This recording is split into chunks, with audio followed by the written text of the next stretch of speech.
ನಮಸ್ಕಾರ ವೀಕ್ಷಕರೇ.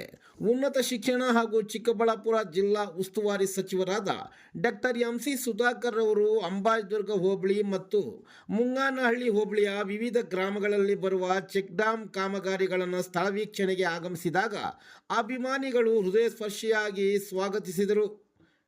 ವೀರಪ್ಪಲ್ಲಿ, ನಲ್ರಾಳಹಳ್ಳಿ, ಬೂಪನಹಳ್ಳಿ, ಮಿಂಡಿಗಲ್, ದಿಗೋಗೋಲಹಳ್ಳಿ, ವೇಗಲಹಳ್ಳಿ, ಬ್ರಾಹ್ಮಣಹಳ್ಳಿ, ಏಟಿಗಡ್ಡೆಗೊಳ್ಳಹಳ್ಳಿ, ಎಸಗಲಹಳ್ಳಿ, ಕೋನಪ್ಪಲ್ಲಿ, ಕರಿಯಪ್ಪಲ್ಲಿ, ಕಾಚನಹಳ್ಳಿ ಗ್ರಾಮಗಳಲ್ಲಿ ನಾಲೆಗಳಿಂದ ಹಾದು ಹೋಗುವ ನೀರು ಯಥೇಚ್ಛವಾಗಿ ನೆರೆಯ ಆಂಧ್ರ ಪ್ರದೇಶಕ್ಕೆ ಹರಿಯುತ್ತಿದ್ದು, ಈ ಸಂದರ್ಭದಲ್ಲಿ ಮಾತನಾಡಿದ ಸಚಿವರು, ಮುಂಗಾನಹಳ್ಳಿ ಹೋಬಳಿಯಲ್ಲಿ ಅತಿ ಹೆಚ್ಚು ರೈತರು ವ್ಯವಸಾಯದಿಂದ ಜೀವನ ಮಾಡುತ್ತಿದ್ದು, ಅಂತರ್ಜಲ ಬತ್ತಿ ಹೋಗಿ ನೀರಿನ ಸಮಸ್ಯೆ ಎದುರಾಗಿತ್ತು. ಇದನ್ನು ಮನಗಂಡು ನಾನು ಭವಿಷ್ಯದಲ್ಲಿ ಶಾಶ್ವತ ಪರಿಹಾರ ಕಂಡುಕೊಳ್ಳಲು ಚೆಕ್ ಡ್ಯಾಂ ನಿರ್ಮಿಸುವ ಮೂಲಕ ನೀರು ನಿಲುಗಡೆಯಾಗಿ ಅಂತರ್ಜಲ ವೃದ್ಧಿಯಾಗುತ್ತದೆ ಎಂದು ತಿಳಿಸಿದರು. ಈ ಸಂದರ್ಭದಲ್ಲಿ ಮಾಜಿ ಜಿಲ್ಲಾ ಪಂಚಾಯತ್ ಸದಸ್ಯ ಸ್ಕೂಲ್ ಸುಬ್ಬಾರೆಡ್ಡಿ, ಮಾದಮಂಗಲ್ ಚಂದ್ರಪ್ಪ, ರಾಗುಟ್ಟಳ್ಳಿ ರಘುನಾಥ್ ರೆಡ್ಡಿ, ಬೋರ್ಲ್ಯಾಂಡ್ ಸ್ವಾಮಿ, ಸ್ಥಳೀಯ ಮುಖಂಡರು, ವಿವಿಧ ಇಲಾಖೆ ಅಧಿಕಾರಿಗಳು, ಗುತ್ತಿಗೆದಾರರು ಹಾಜರಿದ್ದರು.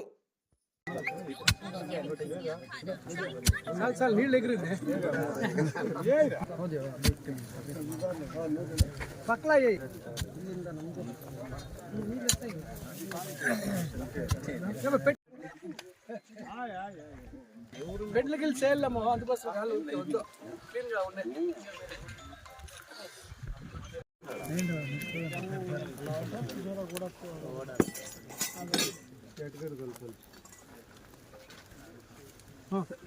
గట్టిగా ఉండాలి, మూడు అందరూ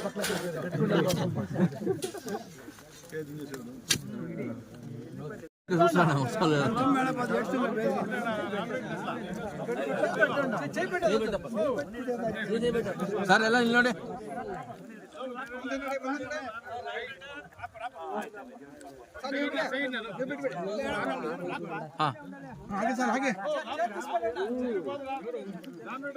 ಯಾರು ನಮ್ಮ ಊರು ಇಟ್ಲ ಇಂಡಿಯಾ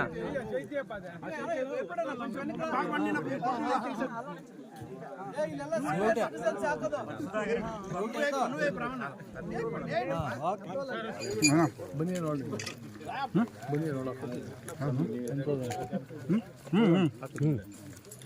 ಶೀನಪ್ಪ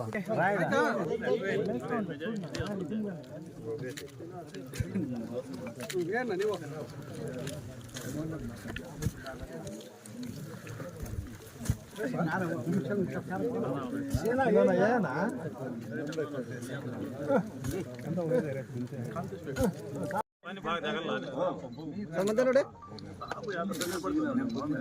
మూడేట్లేండప్ప కాలు ముందు పెట్టేసుకోండి, కాలు పైన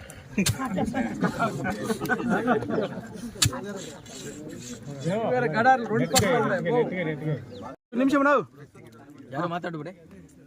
ಇವತ್ತು ಮುಂಗಾನಹಳ್ಳಿ ಹೋಬಳಿ ಮತ್ತು ಅಂಬಾಜಿದುರ್ಗ ಹೋಬಳಿಯ ವೀರಪ್ಪಲ್ಲಿ ಗ್ರಾಮ ಮತ್ತು ಮುಂಗಾನಹಳ್ಳಿ ಹೋಬಳಿಯ ವಿವಿಧ ಗ್ರಾಮಗಳಲ್ಲಿ ಒಟ್ಟು ಸುಮಾರು 12 ಕಡೆ ಚೆಕ್ ಡ್ಯಾಮ್ಗಳ ಕಾಮಗಾರಿಯನ್ನು ವೀಕ್ಷಣೆ ಅಂದರೆ ಸ್ಥಳ ವೀಕ್ಷಣೆ ಮತ್ತು ಸರಳವಾಗಿ ಕಾರ್ಯಕ್ರಮದ ಪ್ರಾರಂಭ.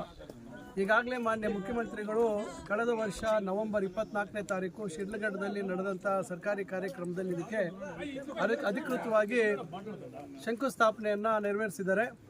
ಈಗ ಕಾಮಗಾರಿಗೆ ಚಾಲನೆ ಕೊಡುವಂಥ ಸಂದರ್ಭದಲ್ಲಿ ಏನಾದರೂ ಸ್ಥಳದ ಏನಾದರೂ ಸಮಸ್ಯೆ ಇದೆಯಾ ಅಥವಾ ವೈಜ್ಞಾನಿಕವಾಗಿ ಎಲ್ಲಿ ಕಟ್ಟಬೇಕು ಅದನ್ನು ನೋಡೋಣ ಅಂತ ಹೇಳಿ ಖುದ್ದಾಗಿ ನಾನು ಇವತ್ತು ಮುಂಜಾನೆ ವೀರಪ್ಪಲ್ಲಿಯಲ್ಲಿ ಪ್ರಾರಂಭ ಮಾಡಿ ಈಗ ಇಲ್ಲಿ ನಮ್ಮ ಎಸ್ಗಲಹಳ್ಳಿ ಗ್ರಾಮದ ಸಮೀಪದಲ್ಲಿ ಬಂದಿದ್ದೀವಿ.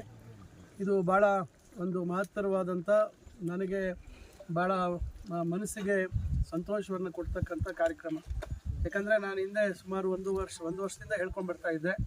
ಸುಮಾರು 140 ಕೋಟಿಗಳ ಯೋಜನೆಯನ್ನು ನಾವು ರೆಡಿ ಮಾಡಿದ್ದೀವಿ. ಕುಶಾವತಿ ನದಿಗೆ ಅಲ್ಲಲ್ಲಿ ಅಡ್ಡಲಾಗಿ ಸೀರೀಸ್ ಆಫ್ ಚೆಕ್ ಡ್ಯಾಮ್ ಅಂತ ಭಾಳ ಹೆಚ್ಚಿನ ಸಂಖ್ಯೆಯಲ್ಲಿ ಕಮ್ಮಿ ಅಂತರದಲ್ಲಿ ಚೆಕ್ ಡ್ಯಾಮ್ ಮತ್ತು ದೊಡ್ಡ ಮಟ್ಟದಲ್ಲಿ ಚೆಕ್ ಡ್ಯಾಮ್ ಮಾಡಬೇಕು. ಯಾಕಂದರೆ ಇಲ್ಲಿ ಸುಮಾರು 50 ಮೀಟ್ರಿಂದ ಹಿಡಿದು ಸುಮಾರು 100 ಮೀಟ್ರ್ವರೆಗೂ ವಿಸ್ತೀರ್ಣ ಇದೆ. ಬಹುಶಃ ಇಲ್ಲಿರ್ತಕ್ಕಂಥ ಹಿರಿಯರಿಗೆ ಹೇಳಬೇಕು, ಅವರ್ಯಾರು ಬಹುಶಃ ಬಾಲ್ಯದಲ್ಲೇ ನೋಡಿಲ್ಲ ಅಂತ ಕಾಣ್ತದೆ. ಇದನ್ನು ಯಾರ್ಯಾರು ಹೂಳು ತೆಗೆಯುವಂಥದ್ದಾಗ್ಬೋದು, ಇದಕ್ಕೆ ದೊಡ್ಡ ಮಟ್ಟದಲ್ಲಿ ಇದನ್ನು ಆಳ ಮಾಡುವಂಥದ್ದು ಈ ಎಲ್ಲ ಪ್ರಯತ್ನಗಳು ಬಹುಶಃ ಇಲ್ಲಿರ್ತಕ್ಕಂಥ ಹಿರಿಯರಿಗೆ ಗೊತ್ತಿರ್ತದೆ. ಇದನ್ನು ಮಾಡಬೇಕು ಮತ್ತು ಒಂದು 2-3 ವರ್ಷದಲ್ಲಿ ಒಂದು ಒಳ್ಳೆ ಮಳೆ ಬಂದಂಥ ಸಂದರ್ಭದಲ್ಲಿ ಈ ಚೆಕ್ ಡ್ಯಾಮ್ ಎಲ್ಲ ತುಂಬುವಂಥ ಅವಕಾಶ ಇರ್ತದೆ. ನಾನು ಪ್ರತಿ ವರ್ಷ ಇದು ತುಂಬುತ್ತೆ ಅಂತಕ್ಕಂಥ ಮಾತನ್ನು ಹೇಳೋದಿಲ್ಲ. ಯಾಕಂದರೆ 2-3 ವರ್ಷದಲ್ಲಿ ನಮಗೆ ಒಂದೊಂದು ಸತಿ ಒಳ್ಳೆ ಮಳೆ ಆಗುತ್ತೆ. ಆಮೇಲೆ ಈ ಭಾಗದಲ್ಲಿ ಚೆನ್ನಾಗಿ ಮಳೆನೂ ಆಗುತ್ತೆ. ಮಳೆ ಆದಂಥ ಸಂದರ್ಭದಲ್ಲಿ ಈ ಚೆಕ್ ಡ್ಯಾಮ್ಗಳಲ್ಲಿ ನೀರು ನಿಂತಾಗ ದೊಡ್ಡ ಮಟ್ಟದಲ್ಲಿ ಈ ಭಾಗದಲ್ಲಿ ಅಂತರ್ಜಲ ವೃದ್ಧಿ ಆಗ್ತಕ್ಕಂಥ ಅವಕಾಶಗಳು ಜಾಸ್ತಿ ಇದೆ. ಈಗ ಎಲ್ಲೆಲ್ಲಿ ಚೆಕ್ ಡ್ಯಾಮ್ಗಳಾಗಿದ್ದಾವೆ ಅಲ್ಲೆಲ್ಲ ದೊಡ್ಡ ಮಟ್ಟದಲ್ಲಿ ಅಂತರ್ಜಲ ವೃದ್ಧಿಯಾಗಿದೆ. ರೈತರಿಗೆ ಒಂದು ರೀತಿ ವರದಾನವಾಗಿದೆ ಮತ್ತು ಒಳ್ಳೆ ಬೆಳೆಯನ್ನು ಬೆಳೀತಕ್ಕಂಥದ್ದಕ್ಕೂ ಅವರಿಗೆ ಅವಕಾಶ ಆಗಿದೆ. ಅದರಿಂದ ಈಗ ಮೊದಲನೇ ಹಂತದಲ್ಲಿ ವಿಶ್ವೇಶ್ವರಯ್ಯ ಜಲ ನಿಗಮದಲ್ಲಿ ನಾವು ಸುಮಾರು 12 ಸ್ಥಳಗಳಲ್ಲಿ ಮಾಡ್ತಾಯಿದ್ದೀವಿ. ಈಗ ಮುಂದಿನ ಒಂದು 15-20 ದಿವಸಗಳ ಒಳಗಾಗಿ ಮತ್ತೊಮ್ಮೆ ಈ ಕಡೆ ಬರ್ತೇನೆ. ಸುಮಾರು 48 ಕೋಟಿಯಲ್ಲಿ ನಾವು ಸಣ್ಣ ನೀರಾವರಿ ಇಲಾಖೆಯಲ್ಲಿ ನಾವು ಸುಮಾರು ಇನ್ನೂ ಒಂದು 10-12 ಚೆಕ್ ಡ್ಯಾಮನ್ನು ತೆಗೆದುಕೊಳ್ತಾ ಇದ್ದೀವಿ. ಈಗ ನಮಗೆ ಸುಮಾರು 89 ಕೋಟಿ ಮಂಜೂರಾಗಿದೆ. ಇನ್ನು ನಮಗೆ 140 ಕೋಟಿಯಲ್ಲಿ ಇನ್ನೂ 51 ಕೋಟಿ ಮಂಜೂರಾಗಬೇಕು. ಅದರ ಪ್ರಯತ್ನವನ್ನು ನಾನು ಮುಂದುವರಿಸ್ತಾ ಇದ್ದೇನೆ. ಅದರಲ್ಲಿ ಸಂಪೂರ್ಣವಾಗಿ ಈ ಒಂದು ಕುಶಾವತಿಯ ನದಿಯ ಸಂಪೂರ್ಣ ವಿಸ್ತೀರ್ಣವನ್ನು ಏನು ಕುಲ್ಲ ಮಾಡುವಂಥದ್ದು, ಎಲ್ಲೆಲ್ಲಿ ಸಾಧ್ಯ ಆಗುತ್ತೆ ಅಲ್ಲಿ ಪೂರ್ಣ ಮಾಡುವಂಥದ್ದು ಮತ್ತು ಸುಮಾರು ಒಂದು 15-16 ಕೆರೆಗಳಿಗೆ ನೀರು ತುಂಬಿಸುವಂಥದ್ದು, ಬಂಡಕೋಟೆ ಹತ್ರ ಇರ್ತಕ್ಕಂಥ ಒಂದು ಚೆಕ್ ಡ್ಯಾಮ್ನ ಮುಖಾಂತರ ಮತ್ತು ಮಿಂಡಗಲ್ ಒಡ್ಡಿಂದ ಏನು ನೀರು ಹರಿತದೆ ಅದರ ಮುಖಾಂತರ ಸುಮಾರು ಒಂದು 15-16 ಕೆರೆಗಳಿಗೆ ನೀರು ತುಂಬಿಸುವಂಥದ್ದು, ಆ ಕೆರೆಗಳ ಅಭಿವೃದ್ಧಿ, ಇವೆಲ್ಲವನ್ನು 51 ಕೋಟಿಯಲ್ಲಿ ತೆಗೆದುಕೊಂಡಿದ್ದೀವಿ.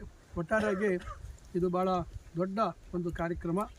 ಇದು ಆದರೆ ಈ ಭಾಗ ಏನು ನಿರಂತರವಾಗಿ ಬರಗಾಲಕ್ಕೆ ತುತ್ತಾಗಿರ್ತಕ್ಕಂಥ ಈ ಭಾಗದಲ್ಲಿ ಈಗ ಒಂದು ರೀತಿ ವರದಾನವಾಗಿ ಆಗ್ತದೆ ಅಂತಕ್ಕಂಥದ್ದು ನನ್ನ ಒಂದು ಅನಿಸಿಕೆ. ಇಲ್ಲಿರ್ತಕ್ಕಂಥ ಮುಖಂಡರು ಅಷ್ಟೇ, ಅವ್ರಿಗೂ ಗೊತ್ತಿದೆ. ಯಾಕಂದರೆ 2015-2022ರಲ್ಲಿ ಬಂದಂಥ ಮಳೆ ನಾವು ಯಾರೂ ಊಹಿಸಲಿಕ್ಕೆ ಸಾಧ್ಯ ಇಲ್ಲ. ಆ ಮಳೆ ಹರಿದಂಥ ಆ ರಭಸ ನೋಡಿದಾಗ ಬಹುಶಃ ಒಂದು ಮಳೆ ಆ ರೀತಿ ಆದರೆ ಸಾಕು, ಒಂದು ರಾತ್ರಿಯಲ್ಲೇ ನಾವು ಮಾಡುವಂಥ ಎಲ್ಲ ಚೆಕ್ ಡ್ಯಾಮ್ಗಳು ತುಂಬೋಗ್ತದೆ. ಆ ಮಟ್ಟಕ್ಕೆ ಅವತ್ತು ನೀರು ಹರಿದಿರ್ತಕ್ಕಂಥದ್ದು ನನ್ನ ಹತ್ರ ವಿಡಿಯೋ ಇದೆ. ಅದರಿಂದ ಅದನ್ನು ನೋಡೇ ನನಗೆ ಪ್ರೇರೇಪಿತರಾಗಿದ್ದಾರೆ, ಈ ರೀತಿ ಮಾಡಲೇಬೇಕು ಇದು ಅಂತಕ್ಕಂಥದ್ದು. ನಮ್ಮ ಕ್ಷೇತ್ರದ ಜನ ನನ್ನ ಮೇಲೆ ವಿಶ್ವಾಸ ಇಟ್ಕೊಂಡು ನನ್ನನ್ನು ಗೆಲ್ಲಿಸ್ತಕ್ಕಂಥ ಕೆಲಸ ಆಯಿತು. ಅದೇ ರೀತಿ ಸರ್ಕಾರದಲ್ಲಿ ಮಂತ್ರಿ ಆಗುವಂಥ ಅವಕಾಶ ಆಯಿತು. ನಮಗೆ ಸಚಿವರು ಕೂಡ ಸಂಬಂಧಪಟ್ಟಂಥ ಎಲ್ಲ ಸಚಿವರು ಡಿ.ಕೆ. ಶಿವಕುಮಾರ್ ಅವರು ಮತ್ತು ಬೋಸರಾಜ್ ಅವರು, ಇವರ ಸಹಕಾರದಿಂದ ಇವತ್ತು ಇದು ನಮಗೆ ನಮ್ಮ ಕನಸು ನನಸಾಗ್ತಕ್ಕಂಥ ಕೆಲಸ ಆಗ್ತಾ ಇರೋದ್ರಿಂದ ನಾನು ಈ ಸಂದರ್ಭದಲ್ಲಿ ಅವ್ರಿಗೆಲ್ರಿಗೂ ಧನ್ಯವಾದ ಹೇಳ್ತೇನೆ. ಮತ್ತು ಕಾಮಗಾರಿ ಕೂಡ ಒಳ್ಳೆಯ ರೀತಿಯಲ್ಲಿ ನಿರ್ವಹಿಸಬೇಕು ಅಂತಕ್ಕಂಥ ಸೂಚನೆಯನ್ನು ನಾವು ನಮ್ಮ ಇಂಜಿನಿಯರ್ಸ್ಗಿರ್ಬೋದು ಮತ್ತು ಗುತ್ತಿಗೆದಾರರಿಗಿರ್ಬೋದು ಸೂಚನೆ ಕೊಟ್ಟಿದ್ದೀವಿ. ಏನಾದರೂ ಸಣ್ಣ ಪುಟ್ಟ ಸಮಸ್ಯೆ ಇದ್ದರೆ ಇಲ್ಲಿರ್ತಕ್ಕಂಥ ಭಾಗದ ಮುಖಂಡರು ನಮ್ಮ ಗಮನಕ್ಕೆ ತಂದರೆ ಖಂಡಿತ ಅದನ್ನು ಸರಿ ಮಾಡುವಂಥ ಕೆಲಸವನ್ನು ಮಾಡ್ತೇವೆ.